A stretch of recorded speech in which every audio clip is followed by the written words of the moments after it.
Every man has a quitting point. Maybe you've already found yours. The marriage gets harder than you expected. The pressure at work doesn't let up. You pray and nothing seems to change. You keep trying to lead your family, but you feel like you're failing anyway. Eventually, a thought enters your mind. Maybe I should just stop trying. Most men don't quit because they're weak. They quit because they're tired. And if you aren't prepared for that moment, it will eventually make the decision for you. Nobody talks enough about this. You don't leave your marriage. You simply stop pursuing your wife. You don't abandon your children. You slowly stop engaging with them.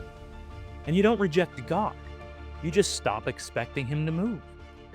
On the outside, everything still looks normal. But inside, you've already begun to quit. That's why resilience matters. Not because life is always hard, but because the hard seasons always come. In James 1:12, he writes, "Blessed is the man who endures temptation, for when he has been approved, he will receive the crown of life which the Lord has promised to those who love him." Notice how it doesn't say, "Blessed is the man who never struggles." It says, "Blessed is the man who endures." God never promised life would be easy.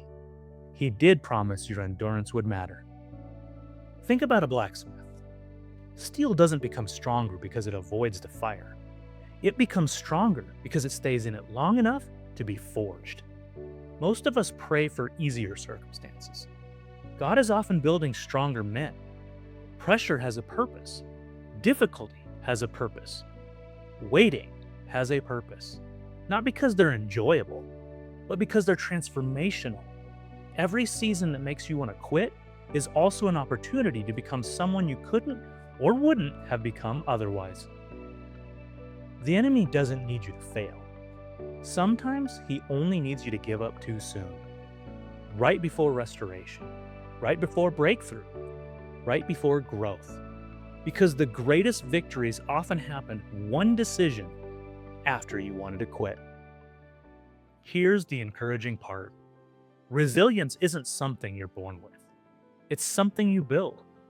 One difficult conversation you choose to have. One prayer you pray, even when you don't feel like it. One act of obedience when quitting seems easier. You don't become resilient by avoiding hard days. You become resilient by remaining faithful in them. Every time you refuse to quit, God is shaping the man He's called you to become. This week, identify the place where you're most tempted to quit. Maybe it's your marriage, your parenting, your spiritual life, your integrity, your calling. Now ask yourself, what is one faithful step I can take today instead of walking away? Then take it. Not because your circumstances immediately changed, but because your direction did. Next week, we're talking about something every husband wrestles with, whether he'll admit it or not, and that's integrity. Because character isn't revealed when everyone is watching. It's revealed when nobody is. Every man wants the rewards of resilience. Few men want the process that produces it. Don't quit just because today is difficult. Stay faithful. Take that next step, then the next one after that.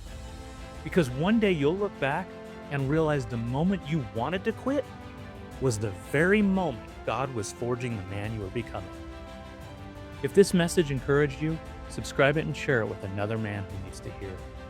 Forged in faith, bound by covenant, let's get to work.